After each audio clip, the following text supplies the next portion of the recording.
And if you're tuning in right now, welcome to the Mediaverse podcast. As always, we're a little bit late on this, but we wanted to, well, you had stuff to do. Yeah, I couldn't do it Saturday. Yeah, but it just happened. I was gonna have my friend AJ, but I don't know what he's doing right now, and he's usually hard to reach sometimes. Not reach, but you know what I mean. Like just gets in contact. I'm not sure what his schedule was today, but we're gonna be reviewing Eternals, and I'm very confident in Marvel in there because they made us like Guardians, so they make us like Eternals. And let's see how the reviews. Let's see how everything looks right now on the Rotten Tomatoes. And it looks like it's a very divisive movie. Like this movie. Sorry, I'm just trying to look that up right now, but it pretty much became a very divisive movie. So it's funny because the Rotten Tomatoes gives it like a 47, but that's the critics. Yeah, everybody else votes it around an 80. Yeah, and this is the same thing with I'm usually more understanding of a critic, but I'm also I'm also an audience member too at the same time, so I kind of am in the middle. No, I hate the way that the critic scores always end up being, because they're these like old people who have been in these kind of seats for a long time, and they're basing it's a job. They're basing their like entire idea of what like a perfect movie is off of like something completely different, and anything else that tries to be different is like wrong. Yeah, like they don't really have a lot of room for things that like comedy always ends up getting really, really low scores. Yeah, just because they're usually this is the lowest the MCU ever gotten too. Yeah, off of Rotten Tomatoes, maybe. Off of just critics. Are you sure not Thor 2? No, even on cinema scores it's even lower, and that's a B-. Yeah, and I'm like, but a B- to me is in school. You still did good. Yeah, exactly. Yeah, that's the problem. It's like that's why I don't like the grade. That's why I give stars. Like like a 5-star restaurant review. Like I like doing that because it makes it simple. So it's like you go to 1, it's bad. 2, it's still bad, but it's bearable. 3, it's average, or 4, above average, and then 5, oh my god, gotta go see this. Like that's why I do it like that, which you can understand that. Oh, totally. It's much easier to understand. It's easier than anything. Like that's why I modeled off of XPlay, because I used to do the grading system, and I was like, nobody really understands what it means. And people don't really read reviews. They just go 8%. No, they just talk to friends about it. Like anybody who's seen it. Like I don't go and really. I will like just Google and like see what the overall is. Yeah, like the audience. Yeah, but not like I won't read things. I mean, look at The Hitman's Bodyguard. Yeah, that's a good example. Like what I'll do is I'll just type Eternals into Google. I'll like see what the general like numbers are, because whenever you type it into Google, it shows like the what IGN usually. And then also like Rotten Tomatoes, and then the Google score. Yeah, that's what I usually do too. I look at everybody's score and see where it goes from there. That's even going for video games too. Yeah, exactly. And even this little guy. But I don't actually read things. I'd more so like go watch a YouTube video, or like just ask a friend about it that's seen it. Like you and me, we just go in blind with the Marvel movie because it's more fun that way. Yeah, but honestly, like Marvel movies have never been under a B, really. So except for Thor: The Dark World, which was a B+, and then this is the first one that got like a B. Well, that's what I mean. They've never been under a B. Yeah, listen. I'd be more concerned if it was a C or a D. But I don't consider this movie worse than Thor. No, I don't either. I'd put it like in between. I'd put it like above this. Yeah, above Thor. Like it's above Thor. I could tell you, Thor: Dark World. Yeah. Like it does have some things right now, but this is the first movie that has like a very diverse cast from all over the world, which a lot of people did have problems with. But us, we don't even know anything about these characters. These are the most obscure characters you'll ever think. They're more obscure than the Guardians of the Galaxy, I think, before they even got launched. Yeah. So changing like a couple of characters don't really bother me that much, unless you're like the 5 people out there that actually read the Eternal comic books, unless the original run actually is. But So before we get into that kind of lore and stuff, though, we should talk about the people in the. You mean the? Yeah, let's like go over their names and stuff like. Oh yeah, the actors. We got Angelina Jolie. We got Selma Hayek. Selma Hayek As Ajax. Which, by the way, I want to know how much she got paid to be in 15 minutes of that movie. 15 to a half an hour, right? Yeah. Like I don't know. Well, because before we start jumping to spoilers, she dies pretty early on in the. Yeah, well, she died like in the first couple minutes of the movie. Yeah. And just so you know, how I said they changed one of the characters. Her name is Ajax, but she's actually one of the characters that got gender bended in this movie. I have no problem with that. Because you don't know anything about her. I don't care. Exactly. Yeah, I don't care at Me all. neither. Like, I just, like, when I found out, I was like, okay. I mean, I understand why, but then there's some people like, I prefer a new character. I care more about what they do with the character than who or what gender is playing the role. Yeah, I mean, kind of with me, like same thing with like Michael B. I hate to say this, but Michael B. Jordan has proven to me, like, it shouldn't matter what race or ethnicity would be have to after he played Johnny Storm. I said as a character. But if you're basing on somebody's face, then there's something wrong with you. No, honestly, I hate that. Like, I hate the Fantastic Four movie, but the only redeeming the one, the reboot one, but the only redeeming factor was Michael B. Jordan, and that holds up a candle for me. Oh yeah, totally. It's like that's hard, and that got him into the MCU. I mean, the CW does this a lot, and sometimes they push it too far, but like, that's because. When they have shows with an agenda, and that's different for me when they're like putting it in people's faces, like, oh, look at us, like, we have a trans character and we have so many like LGBT. What we're trying to say is this doesn't feel for it. It was written just to make them as characters. Oh yeah, no, they didn't shove it in anybody's faces. No, the CW is a lot worse about that kind of stuff. Yeah, like where they're kind of proud of it and like they kind of let people know and they kind of shove it in your face a little bit. Yeah, and I already told you like about the CW when they renew something, it's like it's based on like if you're doing like a quarter of the Flash, you're fine. So let's see, let's get from before we go into more tangents, but we wanted to get that off our chest. Well, because people, there's people out there that are very manipulated. Well, yeah, because they're talking about Icarus. Which did you say all the characters we got? Oh, I haven't gotten it. I haven't gotten there. We got Kit Harington. King Carrion as Dean White. Spoiler alert: he's Black Knight. But also, they didn't put him in that much. No, they didn't. And the thing is, I'm 100% sure that if we go back and check the trailer, he was in the trailer fighting something. Yeah. If anything wants to be mad, it's Kit Harington being underutilized. Yeah, because now he's just going to end up in another movie or something. Yeah, which we're going to talk about by the end. Because when I told you who that was, because I knew the familiar actor, I just didn't know who it was. Also, who it actually. But we'll get to that when we start. Yeah, no, I was just saying like that. That's but yeah, the reason. we're just talking about the individual. Gemma Chan. So him and Salma Hayek are barely in this movie. Yeah. Yeah, and I love Kit Harington because I loved almost all of Game of Thrones. Yeah, I only watched the first season. Oh God, you sweet child, you need to keep watching. That's all I need. And then don't watch the last season. Just act like the show didn't finish. Yeah, just pretend it got canceled. Actually, the last season's fine. Just don't watch the last 3 episodes. You ever seen the movie Marley and Me? It's kind of like where that. Like the dog dies. Yeah. Okay, if you don't watch the last 15 minutes of that movie, it's like just a fun dog movie. Yeah. And not something that is horrible and ruins your childhood, Yeah. I think also, just so you know, before we go back to the cast, I think this movie had a lot of hope because right now this movie was riding off of an Oscar win, which was from Chloe Zhao, who won Best Director and Best Picture. Nice. Which was this movie called No Man Land, which kind of you can tell that's what they were basing it around, actually. So we also have Richard Madden, who plays Icarus. No, we got to talk about Gemma Chan first. Oh, she's yeah. She's the main character. She's the main character, but you want to hear a fun fact? You actually seen her before. Where? Captain Marvel. She was the other Creed soldier that kind of just hated Captain Marvel. What? Yeah.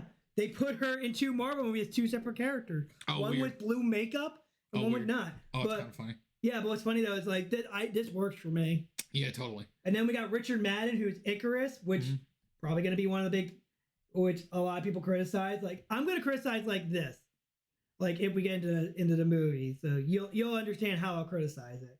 And then we got the guy from Silicon Valley, Camille Nanjiani. Kamal? Kamal or Camille? Kamal? Kamal. I think it's. I don't know how to say it. Camille. No, it's Camille.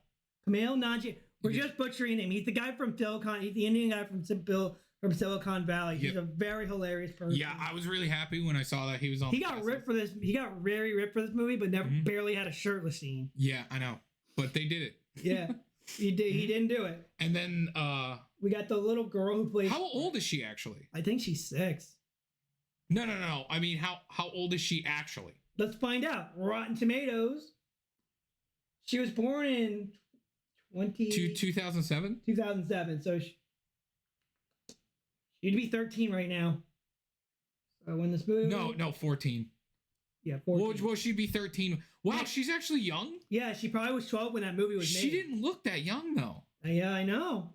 Oh, they actually went with a young person. Yeah, and this is another character that was gender bended. Which is weird because they don't usually do that. Yeah. It's funny because they just did that in Stargirl, where they had a villain as a young character. And they actually went with someone who was really young, and man, that kid deserves an Oscar. Oh, yeah. Well, at least as of equivalent Oscar television. I can't remember what it was called. Oh, Emmy. An Emmy, yes. An Emmy? Yeah. Yeah, an Emmy. That kid is like crazy. To have to play that kind of character at that age, like an evil character, and I don't know how that flew. Like, there was another kid that was in A Wrinkle in Time that did the same thing. So I was like, this kid's gonna go places. Then we got Bradley Tyson Harry playing. He's pretty much the scientist of the Eternals.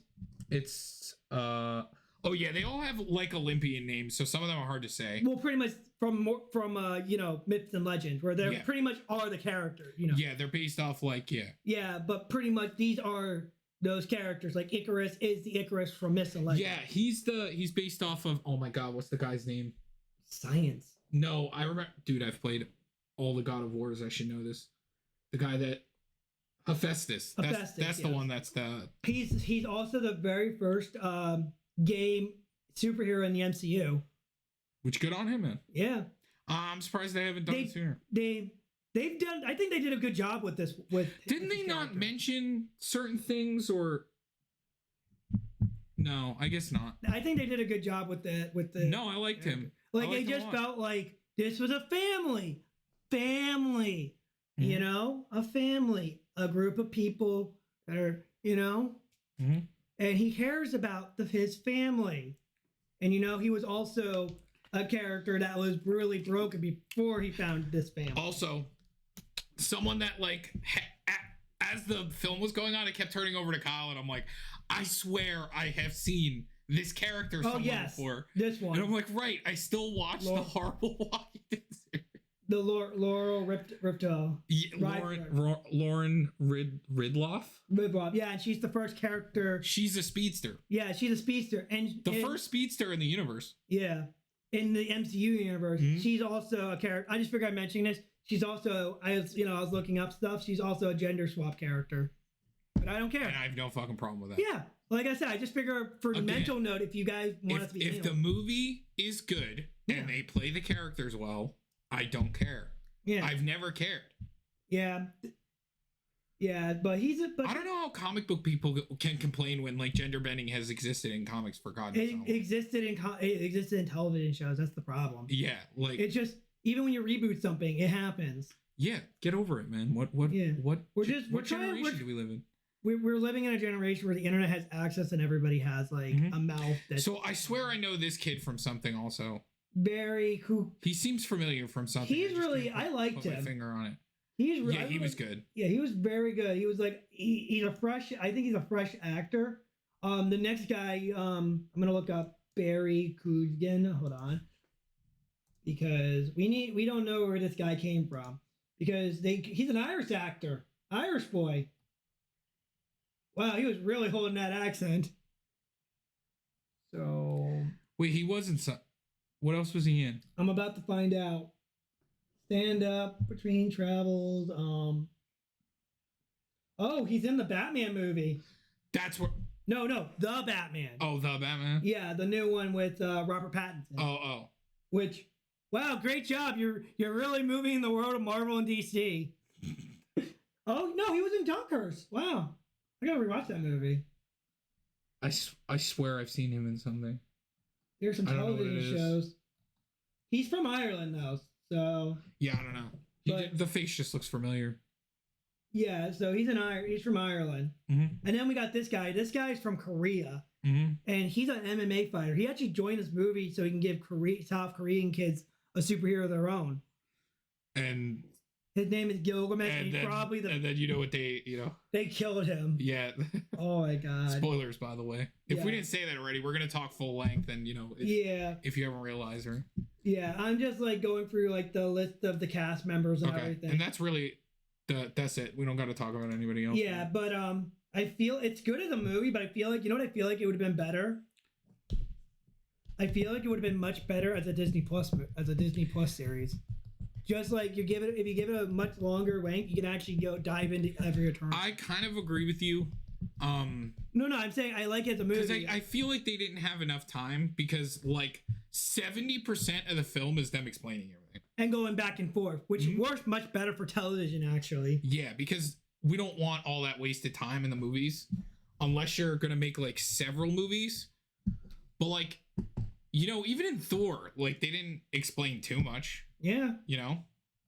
They just set us up in the universe and just threw us into it. Yeah. So this will start off like this. It doesn't start off. It starts off. The movie starts off in a different way. It doesn't start off with your usual. No, it starts off with just words. Mm-hmm. Words. Like a Star Wars film. Yeah, and it explains the Eternals, and it makes Endgame feel so much smaller now. Mm-hmm. Like it also makes Thanos feel right once we explain everything. Yeah, but the way that they looked in the film, I'm gonna be completely honest. They didn't look that insanely strong. No. I'm talking about just because they're not insanely strong. I'm just talking about like it makes. Oh, you mean like what they're dealing with? Yeah. It makes Thanos kind of look like a bitch. Yeah. Yeah, okay, and also don't forget like their grandiose thing of the Celestials. Yeah, like what they're involved in. Yeah. So basically, the movie starts out with words, and then it comes into them on a ship. Thousands of years ago. It's over 7,000 years ago. 5,000 BC, where the elves destroy each. I'm sorry. We're reviewing. I forgot we're reviewing Eternals, not Hunger Force. But yeah, so they all just like say each other's names on the ship, and then they land, and they have to. What their mission is to help everybody on the planet evolve. Yeah, for a certain and to reason. save them from the what are they called? The deviants. Yeah. Because I keep wanting to say divergence or whatever it was in. That's a movie. That's a movie. Yeah, whatever they called it in Loki. Oh, variants. Yeah, variants. Yeah. But yeah, I wish deviants, I had that jacket. Which I believe Thanos is a deviant, or like something like that. No, he's actually. Well, they kind of confirmed it. We'll explain that later. Mm-hmm. Okay. I'll explain it better. Okay. But they kind of try to help this planet evolve, reach to its full potential. But then we fast forward to present day, where we see Cersei's teaching a class, and with Keith Carrington. Remember, you're not gonna see much of him. Yeah, this is yeah. So that's gonna be an ongoing thing, and apparently her and Sprite live together, and yeah, so she's Cersei's is actually in a relationship with Dean White. What's his name again? Kit Harington. Kit Harington, which they both work at the Natural History Museum. You could just call him Black Knight if it's easier. Yeah, that's true. Everybody will know it. Mm-hmm. But the trio gets attacked by a deviant, and also before the deviant attack, they kind of mentioned stuff about his family kind of alluring to something. Yeah. Which I thought it was going to pay off, but it really didn't. He didn't even show up. I was waiting for him to show up the entire fucking film, and he didn't show up. Yeah. And with a Black Knight telling you, we need to go watch the trailer, and I will bet my ass that he was in that trailer fighting. Yeah. I swear I saw him at the end of the trailer fighting. We'll have to do something. They saw a creature called Korg, which Korg is actually more human in I did Deviants they made. He's more human-like in the comics, but I like what they did for just the film because they did fight something in the beginning of the film. Yeah, it was like they landed and they fought. So do you want to talk about their powers first? Yeah, no, that's the name of the Deviant, Korg. Oh, Korg. Yeah. Yeah. Yeah, that's the Deviant that pretty much hinted at something. No. I don't mean in the street. Don't they like fight something in front of they fight like monsters in front of like a civilization. Oh yeah, they fought that stuff. Yeah, and then they made peace with the humans. Yeah, they pretty much just said we're peaceful. So I think we should talk about their powers first because that shows up in like the first like. Yeah, I got the power sets right. So hold on. So yeah, I mean I pretty much remember them. So, and also just to like segue from this a little bit. Segue to power levels. Yeah, how they normally are is very different. So they did this because they didn't want all of them. Like I actually read an article about this. They did this like the way that we're going to talk about their powers, like making them all different and have their own individual power. Yeah. Is where normally in the comic books, they all have all of these powers. And like some of them are just slightly stronger than each other. Yep. But they're masters in each of those powers though. Right. But they're all supposed to have all of their powers. Like normally they're all ridiculously strong individually, as where in this show, they kind of dulled them down a little bit and made them a lot weaker. And made them just really only have their own powers, which starting with the main character, what's her name again? It's Cersei. Cersei, right? Her powers, she can transform any matter through physical object. Yeah. So she can turn, for a good example, she can turn like a rock into dust, or my favorite one was what they did in the bus, going back to the Deviant stuff. Like when it followed over, she turned an entire bus into petals of roses. Yes. So that is a very, very, very strong power. Yeah, very. Whenever it comes to bending matter, you know you're like in a god tier strong of a character. Icarus's power, he can fly and shoot laser beams. Pretty much modern day Superman. Yeah. But he's pretty much regular Icarus. Also, is the inspiration for Superman. They have eternal bodies, which they find out. No, in the original comics, they are actually a bunch of humans that got transformed into the Eternals. Right. In this, they're like robots. Yeah, I was gonna say cyborgs. Yeah, so they have stronger bodies, just to like let that know, so they can like withstand things better. Yeah, Icarus, like I said. So like at a base level, they're almost as strong as Captain America. Yeah. So. Yeah. Mm-hmm. We got Camille Nanjiani, Kingo, who's a popular Bollywood star. Yeah, he shoots a pew pew gun. He has a light gun, or like whatever they call the celestial. He pretty much shoots like energy. Whatever they call the celestial power. Wait! Don't you mean spirit gun? Spirit gun. Yeah.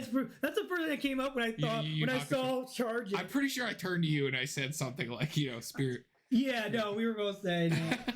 I was like spirit gun. Or my favorite one is from the Bridge series. If you ever watched it, Finger Bang. Oh man, that's my favorite one. Okay, so that's his power. Sprite, which is the little girl, which is a 12-year-old little girl, or 12-year-old appearance. Yeah, I mean, we just looked it up. She is actually 12, like 14 or 12 or whatever it is. She was 12 when this movie happened. Yeah. But she pretty much has the ability of illusions, and she uses some of the illusions to project storytelling, which I thought that was interesting. Yeah, it was really cool. Yeah. She loves the storytelling and stuff like that. And also, but the messed up thing about her in particular. Yeah. Oh, also the Eternals don't age, obviously. Yep. And Sprite is stuck as a child. And she hates it. Like, absolutely hates it. I mean, I wouldn't hate it. I would hate it. Yeah, obviously. Never get to grow up or have a family, you know? Yeah, just like Peter Pan. There's Phileas, right? Fans. Yeah. The guy that's based off of Hephaestus. Hephaestus. That's Phileas. No, that's not his name. It's Phileas, but he's based off of Hephaestus, which is, the blacksmith in Yeah, he's pretty much like the Eternals and weapons. He can craft like items, and he can create things with his power. Like he can make technology. He can fix things. Yeah, he's like the blacksmith basically. Yeah. Well, can we talk about one thing, because I feel like we won't mention this, but he invented the atom bomb in that movie. Oh yeah. And he was a part of it, yeah. Yeah, and he became so broken. Yeah. Which I don't blame him. Makes me hate mankind sometimes. But then he came to love in his relationship. And then we got this other character, Makaya, which is the first deaf superhero, and mutant. Oh, which by the way, she is also deaf in The Walking Dead. Yeah, well, they had to. Yeah, and she has a brother in The Walking Dead who is like slightly deaf, and but she has she's pretty much their version of the Flash in this universe. Also, a very strong power. Yeah, so here's a good one, Druid. This became one of my favorite characters. Oh man. Like, I just didn't like the appearance of that character, but then he just literally jumped to my favorite, like, one of my favorite characters in the Eternals. So he can control people. Yeah. I think it does work. He owns Amazon. Stop it. You can't get that out of your head. Yeah, stop. But yeah, he can control people, and there doesn't seem to be a limit to it. Because I mean, they show him controlling like crowds of people and like saying that he can like change the face of the planet with the snap of a finger, like make them not feel fear, anger, or hate. Hate. Yeah. So like, he seems insanely strong. Yeah, and then we got Gilgamesh, the strongest Eternal, and he pretty much has like he has a super strength. Yeah, but like in one arm though. Yep. I mean, he is really strong, just innately. No, I think I saw both of his hands glow. Oh, did he? Because he did this. Oh, right. Yeah. Like a rock, like an earthbender. Yeah. So yeah. Yeah, and he pretty much utilized his boxing training to do that role, which is kind of a good idea. Plus, by the looks of the pictures of that I'm looking at, Gilgamesh does look like a character that would be a boxer. If I was doing something just based on appearance alone. Then we got Ajax, who has the ability to heal herself and heal others. And then we got Angelina Jolie, and she's playing Athena. Well, yeah, but she's Athena, but she's Athea. Yeah. And did you know that with who's the god of war? Yeah, we forgot about Angelina Jolie. Oh my god. But did you actually know, like, she was approached by multiple people for multiple roles that people were like dream casting stuff? Like, she was approached for Poison Ivy and all that other stuff. She said no to all of them, but she came to this role because this kind of spoke to her. Why? Because it's got a pointy stick? I guess. Or because she's got all those brain problems and... Probably. Maybe it's a harder character to play than just a prickly ass. Yeah. I mean, Poison Ivy's got some depth to her. Yeah. Like, it was all based off of, like, stuff that happened. Wait, is that who I think it is? Oh wow. So I was wondering who voiced the main deviant actually. Who is it? It's it. What? Pennywise? Oh, Pennywise? Yeah. Good, very good actor. I'll say that he's good. I mean, that is like quite a movie. Yeah. I watched both of them. It's great. And it's one of the few horror movies I watched the new one, even though I should, because you should. It's got what's his face in it, the guy from Stranger Things. Oh yeah, and also the second one has Charles Xavier. Sam Wolfhard. Yeah, it also has Charles Xavier. Really? Yeah, in the second one. Old man Xavier? No, young man Xavier. Oh, weird. Yeah, you should watch it. It's on HBO Max. Oh, you mean from when they go back? Yeah. Oh, part 2. The guy. Yeah. Yeah. No, it's a good 2-part movie. I thought you meant old man, like, old man Xavier. No. Oh, listen, I can't be in this movie. I'm crippled and everything. Nah, he just run away in his chair and run him over. Yeah. Or just blast his mind. Yeah. All right. So we got that down. Let's get back to the story. But pretty much they're living in the modern day, and this deviant attacked, and action stuff happens, and then Keaton Harrington finds out that Dean Whiteman just finds out that his girlfriend is actually an immortal, and says, and they make a very good excuse. Where were you when Thanos attacked? Where were you during the blip? The blip, yeah. Or the snap. And they said we were not allowed to interfere. They were programmed not to interfere, although they were interfering. They, not saying with Thanos at the threat. Because they're supposed to let humanity evolve. Handle themselves, yeah. Yeah. But pretty much, like, that's why. Yes. Yeah, which it's a program. It's in their program. It's a program because they kind of reveal later that they're cosmic cyborgs. Mm-hmm. Like, it makes more sense because they have emotions and stuff, you know? Mm-hmm. But yeah, so this deviant is like way stronger than anything that they fought against, and it can heal itself for some weird reason. Yeah, which they find out it's the same way that they did with Ajax, and they find out Ajax is dead.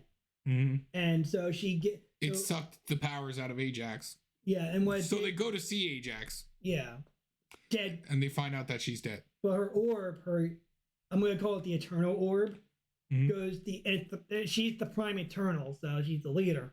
Goes into Cersei, mm-hmm. So Cersei kind of doubts why she's the leader, and she talks to, oh my god, the celestial god. Yeah, I don't remember what his name is. They said it. I don't remember what the name is. Yeah, Ashem. It says it right there. Yeah, there. Yeah. Arishem? Arishem. Yeah.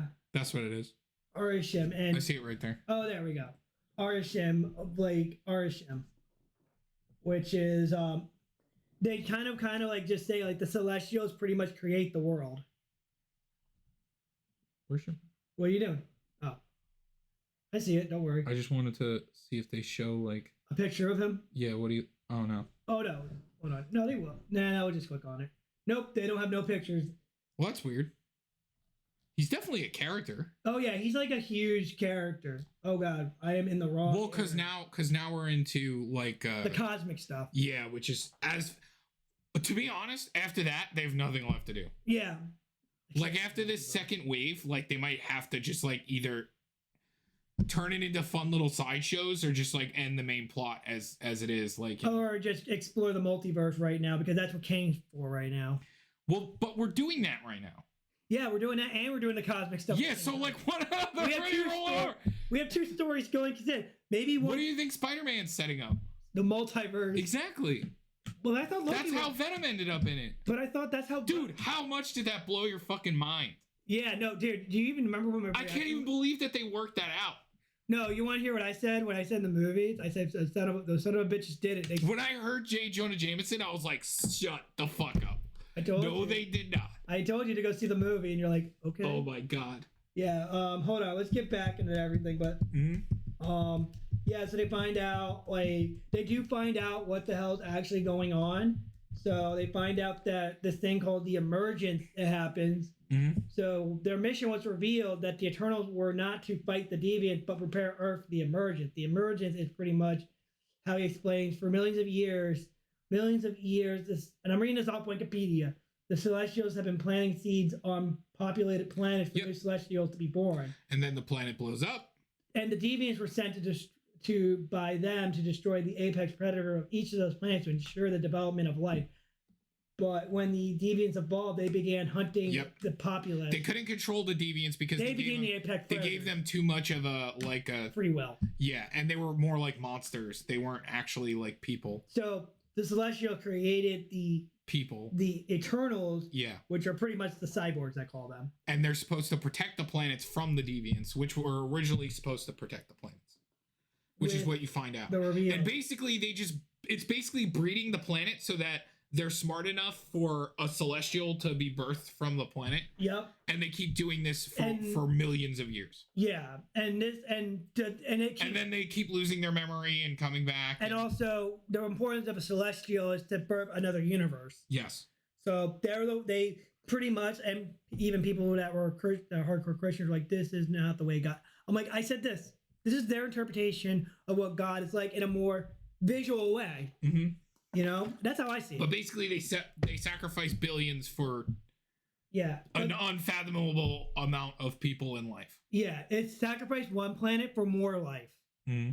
But the Celestial, and this one you freaked out.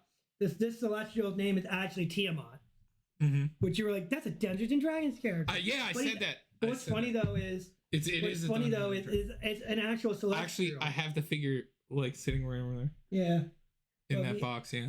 But you know, 5-headed dragon from Yu-Gi-Oh? Yeah, that's Tiamat. What Tiamat is. Yeah, I had a feeling. Yeah, I had a feeling. Yeah, but like the Celestial's actually in the Earth's core, so it's like when it hatches, it destroys the planet. Mm-hmm. So pretty much this movie is get the band back together. Yeah, because they all start liking the Earth, and none of them want the planet to end, other than your boy Icarus. Yep.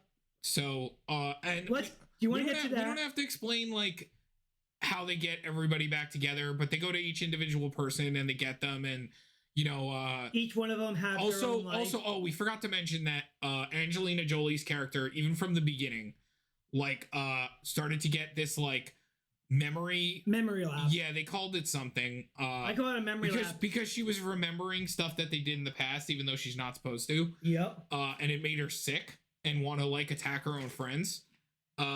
Yep.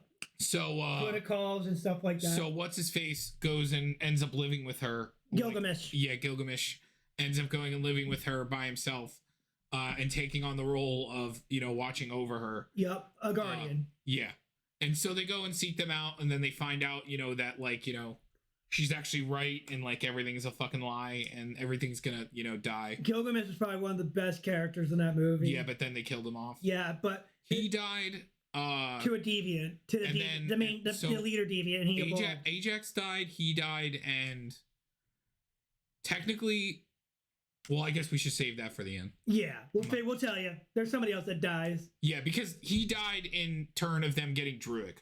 Yeah. So like it's kind of so they went to go get their the band. So they go all the corner of the earth. Mm-hmm. They even went to Amazon to pick up a few packages. Yeah. I was wondering how they go and get Mr. Spirit Gun. Yeah. And then they go and look for Angelina and Gilgamesh. Which and then Gilgamesh is the guy who plays him, even though he's an MMA fighter, a boxer. He's a great comedian. Yeah, because by then when they find the speedster, she's just been sitting in the ship waiting for everybody. Yep. And they had Sprite the whole time. Yeah, Sprite's been there for the beginning of the movie. Yeah. Yeah, and they got Druid. He was living in the Amazon. He inherited Jeff Bezos' money. He was watching over a colony of people that needed his help. Yeah. Mm-hmm. Yeah, but he's very human. He's very also in that scene. In that, and then they got the other guy. In that scene, Cersei learns that she can change deviants because she like transfers one into like a tree or something. Yes. Yeah. Yeah, she can transform the physical embodiment of them into something else. Yeah. Which is a big deal because it leads to, what happens in the end. Yep.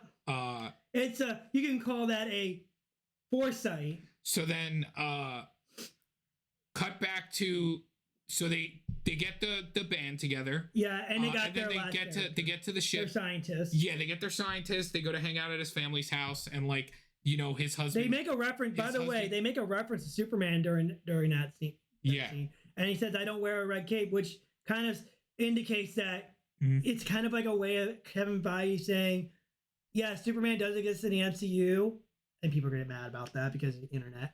But I like making that joke. Though. Yeah, totally. But and then also, when they go honored it. Yeah, it did. Came before. Yeah, and also with Gilgamesh, they make a joke about like now that Iron Man and Captain America are gone, like who's gonna lead the Avengers? I could. And then Icarus is like, oh, I could. Like, and they all laugh. Yeah, they're like, bitch, please. Yeah, Cersei, because Cersei's. Yeah, so but basically, so we cut to when they finally get on the ship. Yeah. And hilariously, they make a reference to Captain Britain. Yeah, I know. Yeah. Yeah, Excalibur. Yeah. So we finally get on the ship, and they're all like talking to each other, and then plans get found out about they're making what the Unibra. Yeah. And then Icarus stops them, and they find out that Icarus actually went to Ajax first. We get to see a cutscene of he went to Ajax first and talked to her about it, and that she was having second thoughts and that she wanted to save the planet instead. And so Icarus didn't want that because he still wanted the Celestial to be born, because he was too into his programming still. And he took her to where he found these deviants that came out of ice, and he basically fed her to them. Yep. And that's where that deviant got the healing powers from. And then he took the body back and left it at her house. Which, like, when that reveal happened, I think it was probably a better plot twist than any other ones because it was an enemy within. Mm-hmm. And some people, like, but also I understand why some people would be mad about it because there was, like, he so good at acting you wouldn't even notice it. Yeah, honestly. Like even you didn't predict that one. And No. believe it or not, Icarus was like the poster boy. I kept thinking though, like, okay, somebody's got to turn on the group, right? Like, yeah. And I kept thinking it was going to be Ajax or something, but it wasn't. And she stayed true to herself the whole time and got murdered by her own comrade. Yep. Hmm? But that's the thing that people got mad about. Like, it's Icarus, and people are kind of taking it in. And then now Icarus in a different direction. So they end up building the thing that they're building, which is like the Unimind. Something that's gonna the Unimind, which is gonna link all their celestial powers. And that's a thing in the comics. Nice. So it's gonna link all their celestial powers to make one of them insanely strong. Yeah. So and their plan is to have Druid. To originally have Druid make the eternal or make the celestial go to sleep.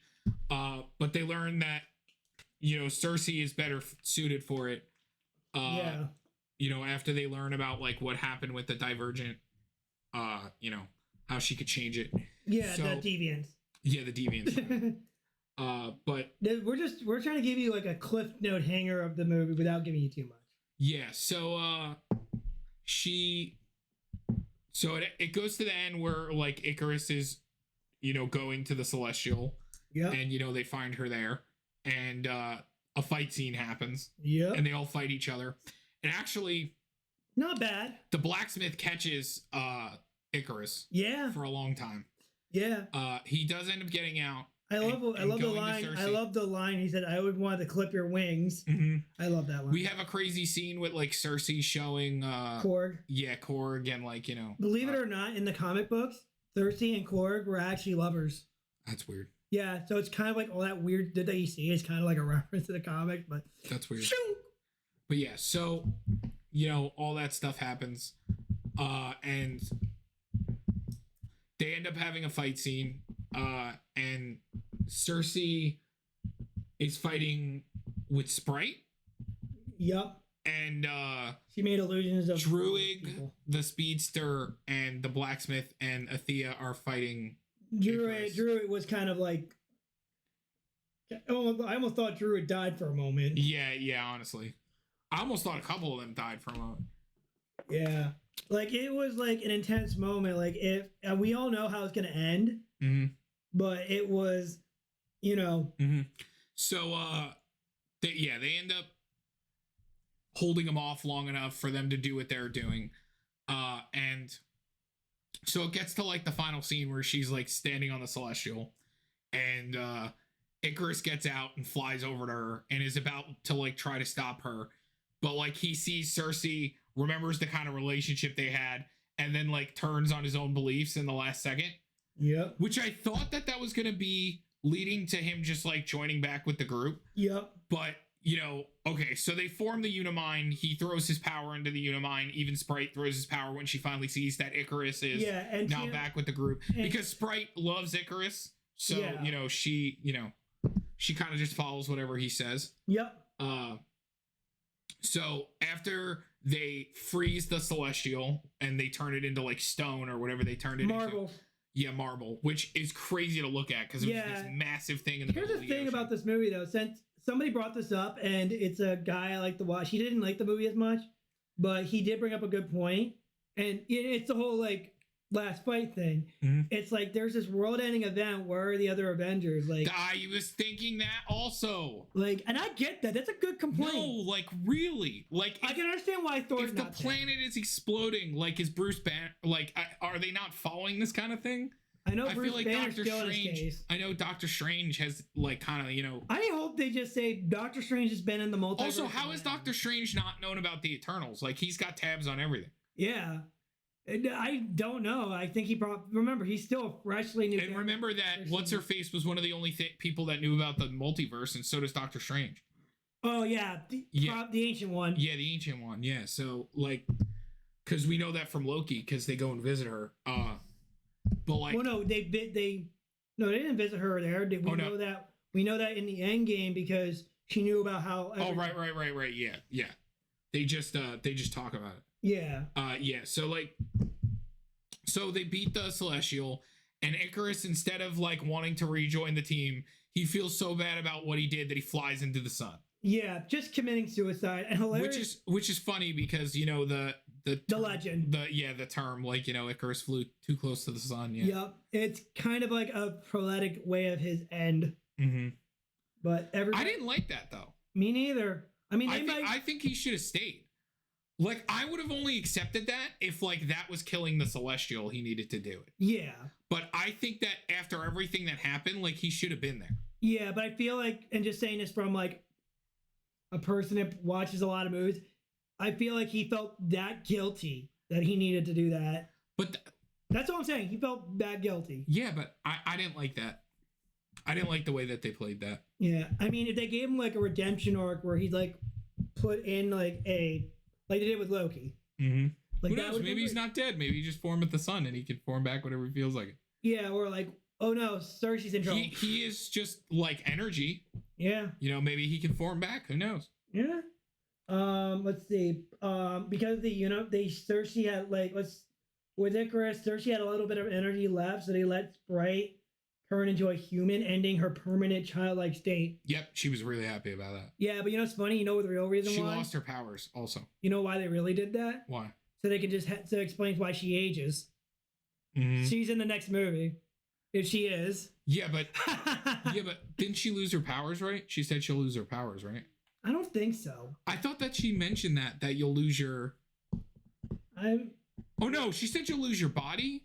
Or something. Yeah, she will die eventually. Yeah, okay. Maybe that's just what they mentioned. But yeah, so. But that's also a logical way of saying, oh, well, now she's human and that's why she grows because in age. I honestly think that Icarus would have made a good, like, what they did with Wandu or, you know, in like Guardians of the Galaxy. Oh, Yondu? Yondu, yeah. Oh, yeah.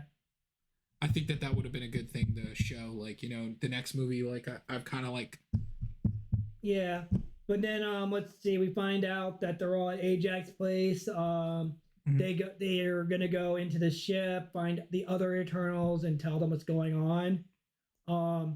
Dean professes his loves of Cersei and also reveals the secret about his family history. And then she disappears. Yup, the Celestial kidnaps everybody. And he tells them that you failed what I wanted to happen. And he's like, I'm giving you one chance about this, and if I don't like what your memories are, by the next time I talk to you, then everybody's going to be gone. Yep, I have returned for judgment, and he disappeared into taking the trio with him. And then we get to the next part, because they're pretty much they're looking for the Eternals, and they can't find any of them anywhere. Nope. So, well, no, that was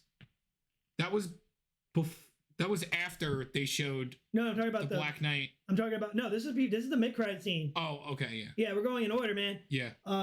Which they revealed Eos, which is Star Fox, which I explained to you how much time this character is so controversial. Mm. Well, when you have that kind of power. Yeah, the character to have women throw yourself at them. Mm-hmm. But he's also Thanos' brother, which is assistant Pip the Troll, which is played by Patton Oswalt. Mm-hmm. And Haley Styles plays Star Fox. Welcome to the MCU, Haley Styles. Harry Styles? Harry Styles from One Direction. Yeah, I know, yeah. Yeah, he's a good actor. I've seen him in Dunkirk. Mm-hmm. I liked him in Dunkirk, actually. Yeah, we'll see, yeah. No, like, that proved me he can be an actor more than just being be a pretty face. Oh, yeah. Yeah. Like, if you're going to... It's definitely going to bring some people in, though. Yeah. That's why I was like, why are people applauding? And I was like, oh, wait, it's Haley Styles. People should not be if I told any of the audience, you know, you're applauding to a character that's actually a sexual deviant. It's like, what? Yeah, you know you're applauding to the character that's the equivalent of Bill Cosby, right? So, yeah. Yeah, exactly. I think half of them would stop like. People don't know though. They just see faces. Yeah, and then when you tell them, they get shocked. Mm-hmm.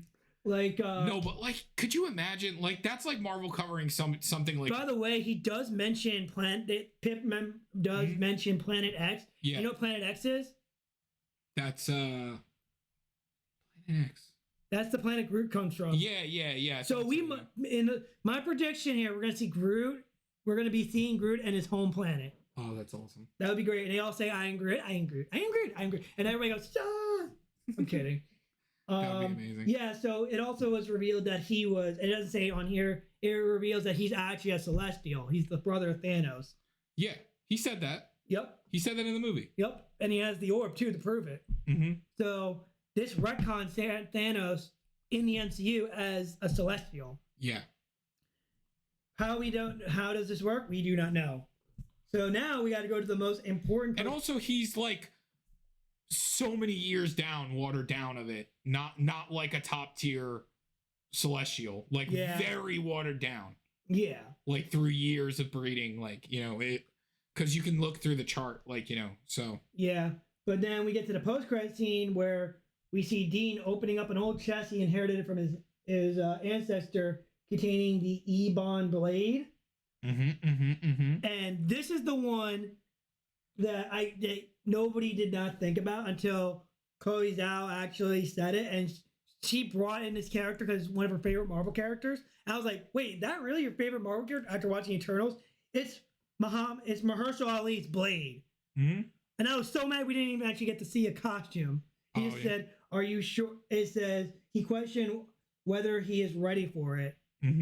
So this is huge because they announced Blade would be in the MCU like a while ago, and you know Mahershala Ali. You know what he did? What? He actually went to Marvel Studios. Marvel Studios didn't come to him. He went to them. Oh, yeah. He said, I want to be Blade. You don't tell Oscar winner Mahershala Ali, no. You tell him, I will. Sure, we have the rights to Blade. So, and I love his voice in the movie. I love his voice. Like, Mahershala Ali's... That would be such a great reboot. I said when I heard him, I said he'd be a great villain. Then I realized he was a villain. He was Cottonmouth in Luke Cage. Right. So this... What a great movie. Yeah, so I'm going to say this. This movie confirmed that we might be getting Midnight Suns, which is pretty much every character that is hunting down vampires. Yep.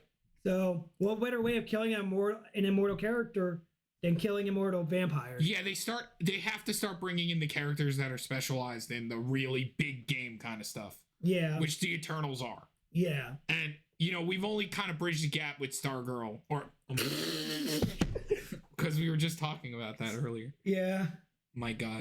Captain Marvel. We just bridged the gap with Guardians and Captain Marvel. And Captain Marvel. But Guardians don't even have a god level character, really. Yeah, but they do explore they do explore like the cosmos. Right. Like they've been around it, like, you know. But what I mean, because also that planet was a. Wait, so I was about to say you don't consider Eon the living planet? No, but he's not part of the group, is what I'm saying. He's a little one.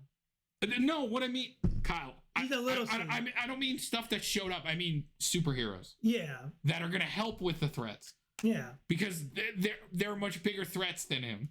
Oh yeah, no, I know that. I'm just saying like we're gonna be seeing more of the cosmic side through them. Oh, totally. As well. Well, yeah, that's their thing. So can't wait for their Christmas special. I'm not kidding. Yeah, honestly. That's gonna be a Disney Plus thing. It's required. It's gonna set up Guardian 3, believe it or not. It's funny. Yeah, but boy, it's gonna be exciting. So I enjoyed this movie. It's a movie I would say watch it, make your opinion on it. You don't like it, you don't like it. But yeah, it's gonna be one of those 50-50 for people. It's the first movie that's like a 50-50. And remember, a B isn't a terrible movie. Yeah. But if you're gonna rate it out of 5-star, I'm gonna put it at like a 3.2 or like a 3.5. I would put it at a 3.5. Yeah, I think 3.5 is pretty fair. That's where I would say it because it's in there, but it's like. And I put Thor: Dark World as like a 3 or like a 2.9 or like. I put that as like a 2 or a 1. I don't that bad, dude. It's pretty bad when I rewatch it. So it's like, what's Malcor's motivation? I just woke up, need to get a drink. Someone check the reality stone, and that's it. That's all of the motivation. No reason. He just woke up. It's so stupid. Apparently, the director wanted to do more with it, but Marvel's MCU's kicked in. I mean, this is also when Marvel is still trying to play it safe. The problem with this movie, a lot of people are like, this is the problem. A lot of people, there's also another problem, I think, with people. People want Marvel to break the formula sometimes. But when they break the formula, they get angry. Yeah. Yeah, people suck. Yeah, and that's the problem with these days. So, but anyway, it's a 3.5 for us. Like I said, it's a divisive movie that will happen. And but even a 3.5 for Marvel is. And if someone tells you not to watch it, but if you really need to watch it, go watch it yourself. Don't let anybody tell you what not to do. Mm-hmm. That's how I always say it. Like, to us, we like movies a lot, and we always find a bunch of different movies that we could just bring up, that we could just bring up once in a while that are not Marvel.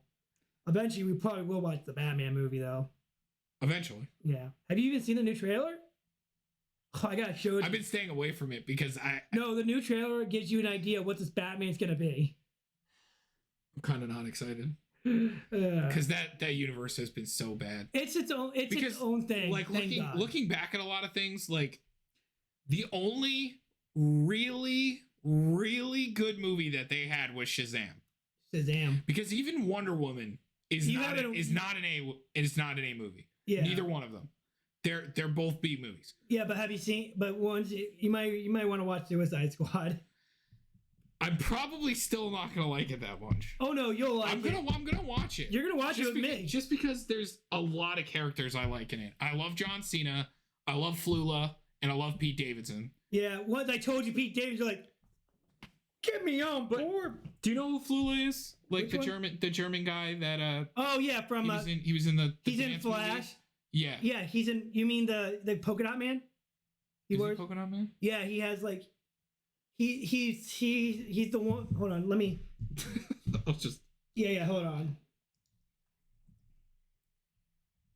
It's Flula. Oh, this guy. Oh, I know who that guy is. Yeah. That's Javelin. Yeah, he's in Suicide Squad. Remember Abracadabra? Mm-hmm. He's in the movie. And to anybody who doesn't know who we're talking about. Yeah, hold on. He's in that movie. He's also in the. He was in like some dance movies and stuff like that. Yeah. Yeah, Flula Borg. Yeah, Flula Borg. Yeah, but he's been on a Try Not to Laugh, Kyle. I believe it. You need to watch it. It's funny. He's a funny man. Yeah, no, I can believe that. Okay, but before we start talking about Suicide Squad, we're not gonna get into that. All right. It was good. 3.5. Go watch it yourself. Make your own opinions. Our tangents are amazing sometimes. Don't listen to anybody that's talking about an agenda. It's such bullshit. There's no agenda in this film. They're not pushing for anything. They just play their characters. They don't talk about anything. I mean, if you want to talk about an agenda, go watch Chasing Amy and watch the Black Rage scene, because that will explain what they are trying to say and what they're really selling. Yes. So, like I said, it's a movie. I feel like you need to watch yourself to make your own judgment. If you feel like there's an agenda, that's fine. But don't just. That's your opinion. That's your opinion. Just don't force it on people, because that's the problem now these days. But it's a good movie. Like, I know some people won't like it, but we're trying to be like not that type of channel. We like to mention it just to make sure people understand. Yeah, and this is the one disconnect. Is like, just because it's your opinion doesn't mean I have to listen to it. Yeah. Also, here's another thing. I read an article, and you're gonna laugh at this. It says, this is why the MCU should end, and I'm like, go tell that to Marvel Comics. Oh my god. Because that's like telling Marvel Comics you should just end your run of Marvel. I'm sorry, you mean the most grossing franchise franchise of all time needs to end? I'm sorry. Just because you had one bad movie doesn't mean it should end. It's not that bad. We gave it a 3.5. I know. And it's not Thor. It's not Iron Man 2. I was gonna say this. You guys are going to say, wow, I love the MCU so much. And you're watching Spider-Man 3. I know. Like. Yeah, the second, but Kyle, it's just because it's fresh right now. The second they get a new little nibble on That's what I'm saying. Like, as soon as. Because people just like to move to all the next bullshit. That's what I'm saying. Once Spider-Man comes out next month, people are going to go and go, oh, I'm so sorry. The MCU is so good. Oh. Yeah, exactly. Like, that's what's going to happen. Oh yes, MCU. That's what's gonna happen. The MCU is gonna be worshipped. It happens all the time. So because that movie looks fucking amazing. It does. From the trailers, it's probably gonna be one of the greatest movies. And people are foaming out the mouth for a second trailer, even though it shouldn't be. Because we really haven't gotten a lot of Doctor Strange. No. They're sending like negative reviews, negative comments on everything Sony has. That's how bad it is. Raccoon City, give me my Spider-Man trailer. The new Uncharted movie. Give me my Spider-Man trailer. the new God of War Ragnarok. Give me a Spider-Man trailer, second one. That's how bad it is. I do want to see the new trailers because they haven't showed things, but they should. But I'm not like that bad. They only showed like a 30-second trailer for the new Wolverine game. Yeah, it was just him in a bar. Yeah, they didn't show shit. They're just like he walked into a bar and that was it. Yeah, he just walked in the bar. Yeah, and I was like, oh look, it's Wolverine. Cool, I'm gonna buy this game because it's Insomniac, right? Yeah, exactly. It's Insomniac, right? Yeah, Insomniac. That I think I've played every single one of the games that they've put out. Yeah, easy play. I don't think I've missed one. Well, so you did miss Ratchet and Clank. Oh, I'm gonna play it. I'm gonna play it. I'll just throw you my copy if you don't keep finishing 2 games. No, I'm gonna play it. No, at least I'm waiting for it to go down in price though because I don't want to spend $60. You can just go on GameFly. No, I don't rent. Yeah, no, you can't. You buy stuff too. On GameFly now? Yeah. Oh. Well, I used to use them as a renting service, so you know. Yeah. All right. This has been the meeting of our podcast. We're getting to more rants. And this is ending right here. Ending transmission.